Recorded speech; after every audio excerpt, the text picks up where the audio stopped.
Today we're going to talk about a fragrance from the House of Guerlain, and it's very popular in the, I don't know, discontinued vintage world, something like that. But anyways, I think we got a good episode for you guys because we're diving into a hood classic. Strap up.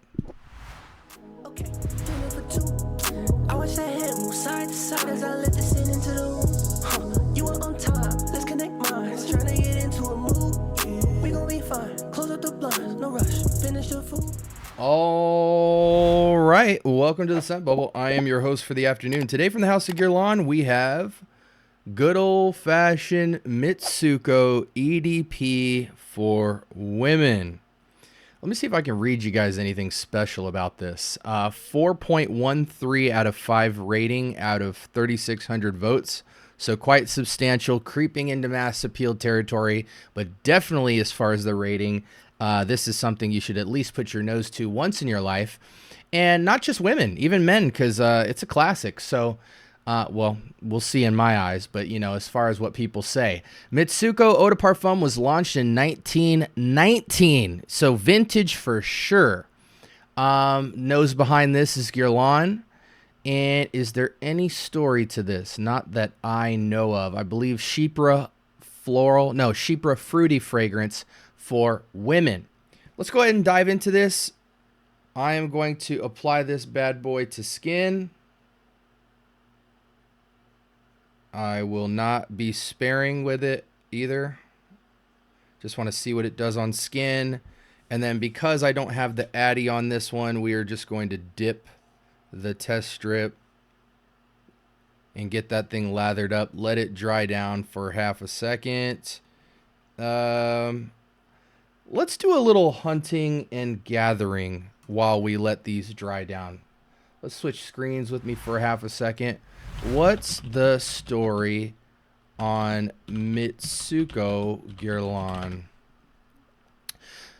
It's a classic Chypre perfume launched in 1919, named after Claude Farrer's novel Le Batal, who embodies a dignified, mysterious love during the Russo-Japanese War. Perfumer Guerlain created the fragrance to reflect this story of forbidden love, balancing fruity notes of peach with oak moss and spices to achieve a unique avant-garde, which I believe is kind of like new or different, something like that. I should know this stuff. I majored in art history, but it is, if I'm speaking to my age at all, you guys can see how long it's been since I've been in a classroom.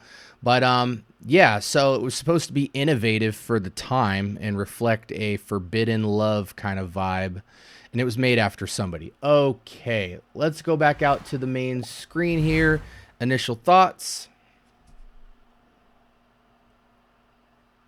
Okay, so the first thing I want to say about a scent like this is there's these I know I'm probably describing this wrong, but I think for those people who regularly watch this channel and are used to the way I describe things, you can kind of watch other videos and get a sense of this. There's not always going to be a case in which I can describe the fragrance and you can smell it just off of my words. So I try to get creative in terms of how I explain things and create a routine of it so you guys can catch on. But basically, when I smell a lot of the older, by older I mean vintage, feminine scents, some of them tend to have this kind of consistent theme of, and this is going to be horrible for me to describe it this way, but I got to get you in the realm of this, and this is the only way I know how.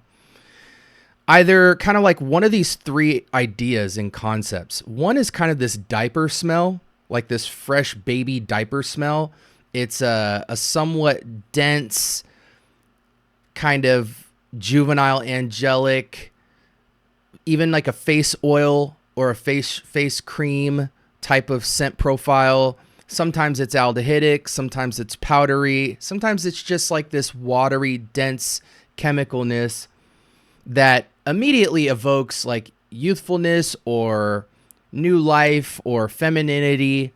And I smell that right off the bat. And sometimes it can be like animalic notes like civet and things like that that kind of evoke this certain level of depth and weight under a fragrance. So it's kind of this, either this diapery smell, fresh diapery smell, this aldehydic smell, or this kind of like cosmetic oil. And I say oil specifically because it's not like a cosmetic like makeup or lipstick or even as much of a cream as it is like kind of like a proactive, that's the name of the brand, face oil, or kind of like a L'Oreal, or, you know, something like a face wash or a face oil type of vibe behind it. And it's usually kind of this medley of florals and some sort of animalic touches that do this, and sometimes aldehydes and things like that. So it has this very cosmetic face oil section of the store vibe. It feels aldehydic, feels very floral, kind of like this white floral. The peach that they speak of is providing some sweetness, but it isn't about sweetness and it isn't about peach to me. Maybe the peach is kind of like this aldehydic sweet glove that fits over top of all these notes. I'm assuming because it's a Guerlain, there's going to be 100,000 notes. We'll see. And on skin, you know, I'll be honest, on skin, I'm not getting as much of anything. So let me lube up my skin and let that sit for half a second while we go into Fragrantica land and check out the notes. Okay, so it is earthy though. It's kind of like a earthy, sweet, floral, aldehydic type of vibe. Feels very not makeup baggy, but face oilish. Let's see the notes. Bergamot, citrus, jasmine, rose, peach, ylang-ylang. I definitely get ylang-ylang. Ylang-ylan's very potent, and it's rarely tucked properly. So if ylang-ylang is listed in a fragrance, more than likely at least 40% or higher of the fragrance is going to have this kind of yellow floral. It's kind of like a tangy, sweet type of floral, but once you've smelled it, you can't get away from it. You just always recognize it. Jasmine, rose, lilac, oakmoss, spices, cinnamon, vetiver, amber. I don't get much of the cinnamon spice vibe of this, but I definitely get this amber, oakmoss, floral medley, the tiniest bit of peach, but this is mostly about florals and oak moss. Oak moss is another thing in a lot of vintage perfumery, men and women, that kind of just gives this richness and this depth. I don't know if in modern times today, oak moss in female perfumery fares very well, unless people are trying to get an older, more mature vibe or a certain level of depth, or you're just into that as a woman. Typically, women's fragrances today are very float on skin and light and sparkly or watery, or very sweet and things like that. So it's definitely, that's why I say hood classic, because it feels very much so. But it's very well blended. I think it's timeless in terms of its craftsmanship. It just is from an old time where certain things evoked femininity that I feel today aren't really a thing. It translates on skin pretty much similar to the test strip. It's less airy, more warm, less diapery even on skin. It's a good scent. This is an elegant woman in a very minimalistic but elegant dress with pearls on, you know, that type of vibe. This would have been like a beautiful looking 30-year-old mom, you know, back in the day, that you just loved when she came home, and you loved her scent and her aura and her gentleness and her kindness. It's got that older, mature elegance, but not so old. It's like the girl in her prime, you know, that 30s where she's actually a full-blown adult now, but still has the youthfulness of everything she brought from her 20s into the now. And I think even for older women who wear this, it evokes a more youthful, bright, hip touch to a woman. But again, it does have that overtone of that vintageness. You know, you imagine somebody like a Marilyn Monroe or a Princess Diana type of scent that this is to me. And it is a good scent. The transition, it does settle down a bit and get into a little bit more of a singular kind of density of notes dancing around. Again, mainly floral, amber, oak moss driven, a lot of oak moss. Yeah, I think it's pretty good. What do they compare this to? I'm kind of curious. Femme by Rochus. Rochus, who knows? Jubilation 25 by Women. And then a lot of other Guerlain fragrances. They even compare it to Diaghilev. It has a bit of the same kind of depth as Diaghilev. I have Diaghilev, and there is a highlight note of peach. And this is like Diaghilev light, much lighter. This is about 1/3 of Diaghilev, but for some reason it still has the same level of depth and density. And you know, this is like if Diaghilev was for the man, this would accompany the woman who's with the man that's wearing Diaghilev, no doubt. Yeah, this is a cool scent. Cool scent. And I think there's even some controversy about Mitsouko possibly being a clone of Diaghilev. I mean, Diaghilev being a clone of Mitsouko. I'll look a little more into the story of all of that at a later episode. Maybe we'll save that for a pod. I just want this to be more about the fragrance. And let's go ahead and wrap up with some usual suspects. Okay, seasons, fall, winter, no doubt.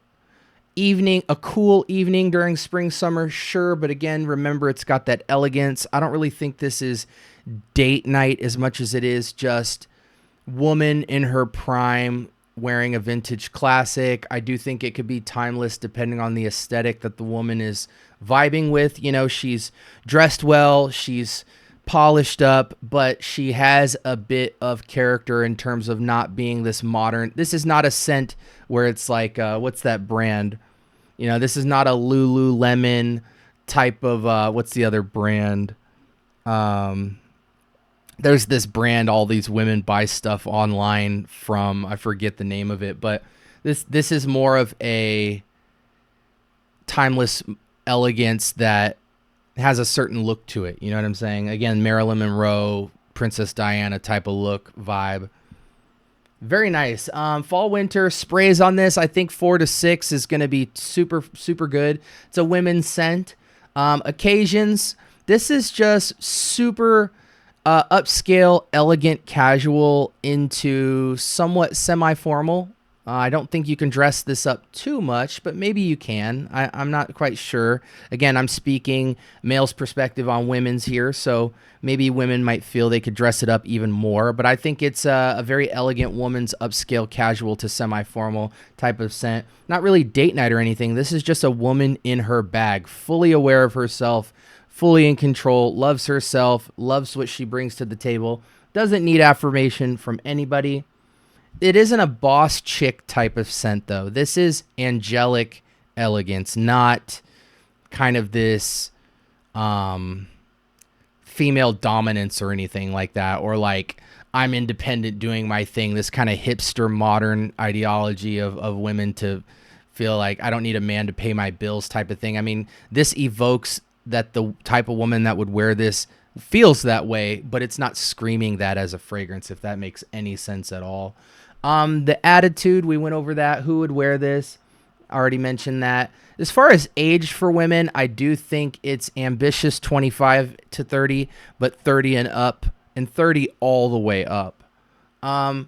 Price point for a fragrance like this, let's just check to see in the modern day. Obviously, you're not going to smell like the vintage perfume that this was in 1919, but today, let's see if anyone's carrying Mitsouko.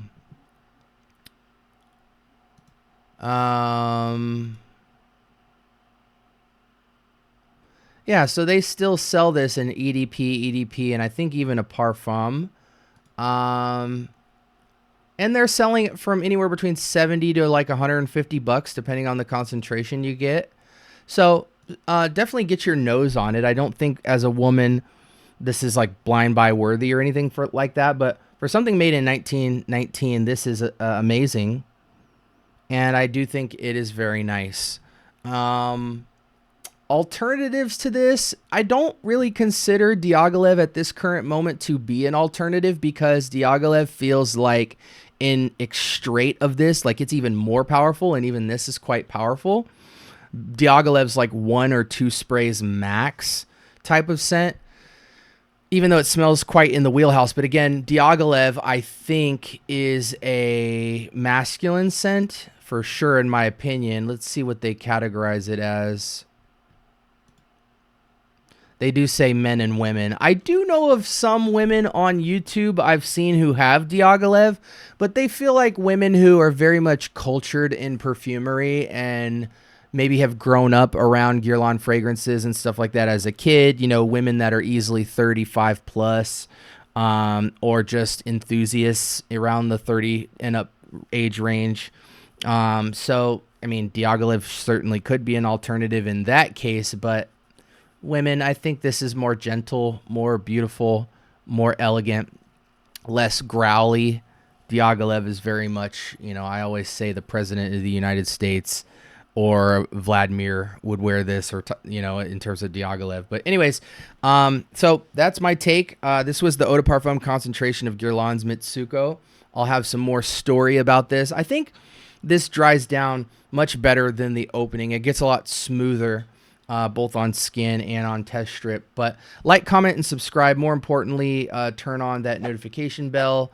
And we're dropping episodes all the dang time. I'm going to recommend a couple of episodes to you based off of what your search interests have been on YouTube. So feel free to check out these videos. I'm going to go take a nap, but you can stick around and enjoy the video content. If you have any questions about this, or if you've tried Mitsouko, definitely let me know. I do talk back in the comments. And until next time, hope you guys stay blessed. Take care.